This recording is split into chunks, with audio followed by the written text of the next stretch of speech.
இட்லி மாவுங்க. இதில் வந்து ஸ்டோர் பண்ணி வச்சாச்சுங்க. இதில் இருக்கிற ரேக்கை வந்து எடுத்து வச்சா தான் இவ்வளோ பெரிய சம்படம் வைக்க முடியும்.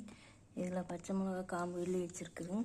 இது வந்து மாவு பொட்டுக்கல்ல அரைக்கும் போது கடைசியில் அந்த திப்பி மாதிரி இருக்குங்க, அதை பவுட்ரு பண்ணி வச்சுருக்குதுங்க. குருமாவுக்கு இது வைக்கும்போது நம்ம கலக்கலாம். இதில் வந்து தர்பூசணி கட் பண்ணி வச்சுருக்குது.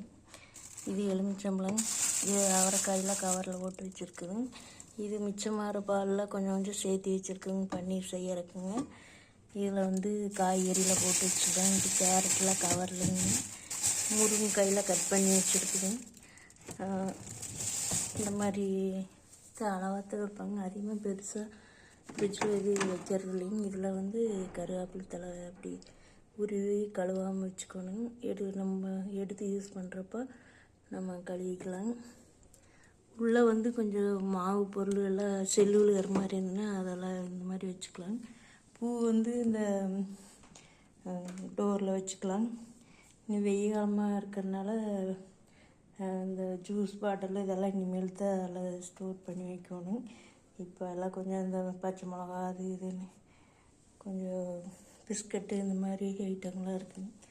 தேங்காயெல்லாம் வந்து டிஷ்யூவில் நம்ம சுற்றி வச்சுக்கலாம். இவ்வளோதாங்க. பெருசாக அதிகமாகலாம் ஃப்ரிட்ஜில் வைக்கிறது இல்லைங்க. ஒரு ரேக் வந்து எடுத்து வச்சாதான் நம்ம மாவு பாத்திரம் இவ்வளோ வைக்க முடியும்.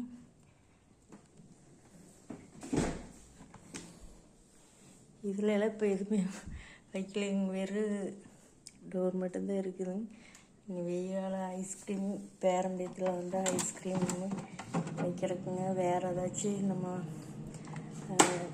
உடனே நம்ம தண்ணி வேணா வைக்கிற மாதிரி இந்த மாதிரி தான் வேணும்.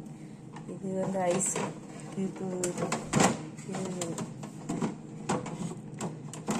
இது ஒரு ரேக் இருக்குதுங்க. இதில் தண்ணி ஊற்றி வச்சோம்னா இதை திருப்பினோம்னா இந்த பாக்ஸுக்குள்ளே விழுந்துக்கும். நம்ம இப்போ எதுவும் ஊற்றி வைக்கிறது இல்லைங்க. நீலாம் குழந்தைங்கள பிள்ளைங்கள லீவுக்கு வந்தால் தான் எதுவும் வைப்பாங்க. பெருசாக ஐஸ் வாட்டர்லாம் குடிக்கிறது இல்லைங்க.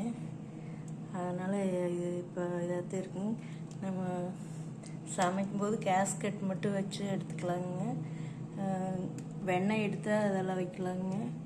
மற்றபடி இப்போ எல்லாம் சும்மா தான் இருக்குதுங்க. கீழே டோரில் மட்டும்தான் நம்ம யூஸ் பண்ணுறோங்க. நீ வெய்ய காலம் வந்ததை நம்ம கொஞ்சம் வைப்போம். இந்த மாவு வைக்கிறதுனால வந்து இன்றைக்கி ஃப்ரிட்ஜில் காட்டினேங்க. அவ்வளோதான். கீழே வந்து காய்கறிகளை கவரில் போட்டு எல்லாமே கவரில் போட்டு தான் வைக்கணும்.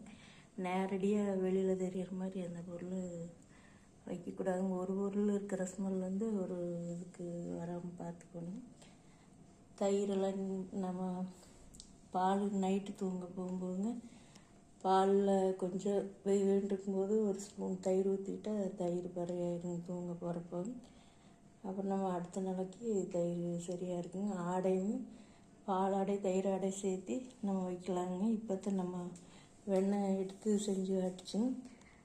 நம்ம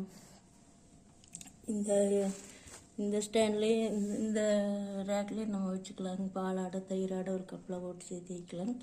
இது வந்து மிச்சமாகிற பாலெலாம் கொஞ்சம் சேர்த்து வச்சு நம்ம பன்னீர் செஞ்சுக்கலாங்க. அதுக்காக வேண்டியது இருக்குதுங்க. இனிமேல் தான் பால் பரவி வச்சுட்டுங்க தயிர் எடுத்து நம்ம உள்ளே வச்சிடலாங்க. மிச்சம் இருக்கிற தயிருங்க அதுக்கு கொஞ்சம் இடம் விட்டு வச்சுருக்குங்க.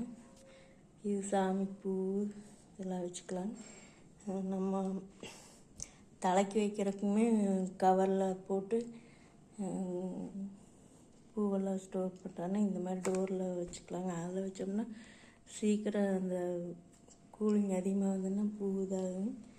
ஒரு கவரில் சுற்றி ஒரு பாக்ஸ் இந்த மாதிரி பாக்ஸ் இல்லாட்டி ஒரு சில்வர் டப்பாலையும் கூட மல்லிகைப்பூவில் வச்சா வெயில் தாங்கணும்.